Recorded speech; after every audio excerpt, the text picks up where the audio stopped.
Good evening and welcome to the WDSU News Hot Seat. I'm Norman Robinson. We're coming to you on location from historic Dillard University in the Georges Auditorium, the site of our recent Senate debate between incumbent Mary Landrieu and Republican challenger Rob Maness. As has been his strategy since the beginning of the campaign, candidate Bill Cassidy chose not to participate, so tonight we will be giving you a condensed version. Our expert panelists tonight, two renowned political analysts, Dr. Cyrus Lee and Dr. Ed Chevernak. Gentlemen, thanks for being here. Thank you. Before we get started, a point of transparency. I need to point out that very early on in the campaign, Dr. Lee conducted some focus group work for the Landrieu campaign. So, with that out of the way, let's get right to the core of tonight's topic, the recent debate between Senator Landrieu and challenger Rob Maness. Gentlemen, in your opinion, who was the winner? Dr. Chevernak. Well, I don't know if there was any kind of real winner. No one really stood out and was able to, put down the other candidate. I think that Colonel Maness did very well, given that this is his very first debate. And so the fact that he's on the stage with the incumbent speaks well of him. And of course, Senator Landrieu, she's a seasoned, experienced debater, so we should expect her to do well. So I didn't see any clear winner. I think that it was a very civil, fairly good debate. They disagreed on a lot of issues, as we would expect that they would. Dr. Lee. It depends on who you talk to in terms of who won and what they were looking for. In terms of presenting their arguments and why they supported various pieces of legislation, definitely it showed that Senator Landrieu had a very good handle in reference to having a particular strategy and themes that they wanted to reinforce and articulate. That's where you saw Rob Maness stick to his strategy, and it worked for him. So for the supporters of Maness, they liked what he did. For the supporters of Senator Landrieu, naturally they felt she was very strong tonight. Now, when you talk to voters, those who are undecided, might be weak on a particular candidate, I think it depends on what issues they were looking for. And you saw the candidates, they share similar concerns in reference to energy and health care, but definitely they have drastic approaches that are different. Let's stick with the issues right there. Which candidate did the better job of addressing the issues? Dr. Lee. Well, in terms of substance, definitely you could see that Senator Landrieu had the benefit of having the information, the knowledge, and framing the issue.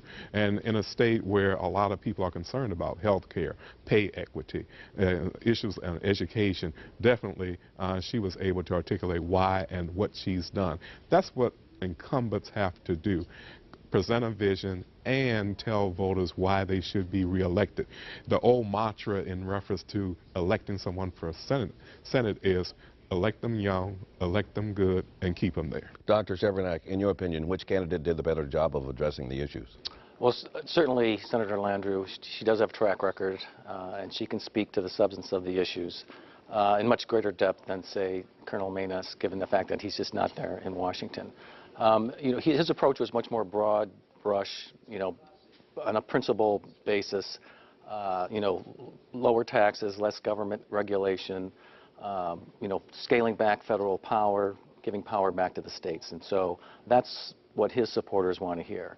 And he also, was very good in terms of addressing the issue of career politicians, which is a central principle and tenet of the Tea Parties. I mean, let's face it, he's a Tea Party candidate, and so he spoke very well to those principles. We'll stay with you first on this next question, too, Dr. Chevernak. Given that the polls show Maness with not more than 15 to 17% of the vote at this juncture in the campaign, what does the recent debate do for him? Well, it certainly gives him the exposure that he needs. We haven't seen a whole lot of ads from him. All the ads we've seen are from the Cassidy and the Landrieu campaign. So this gives him an opportunity to introduce himself to the larger electorate. And so for that matter, this was a perfect forum for him. Dr. Lee? Well, in reference to how it may help Maness is the fact that for voters who may not like Landrieu and they may not know enough about Cassidy, they see the ads, but they haven't developed a personal connection. They would like to see his response and how he handles himself. That was an opportunity for Maness to say, look, I'm an alternative. Consider me. And we have to see how this progresses, but that's the benefit of appearing tonight for him. At this point in the race, Dr. Lee, which is more important, the issues or the politics, and why? The bottom line is we are in an environment where voters are frustrated, and I call it, we have a lot of voters who seem to be like permanent pessimists. They feel the country is not going in the right direction. They're not happy with how Washington is functioning, the dysfunction in it. They want solutions. So in order to I think address the fears of voters, they're looking for candidates to offer realistic solutions, be visible, but most importantly, offer some transparency and show that they understand their issues and concerns. They don't want rhetoric.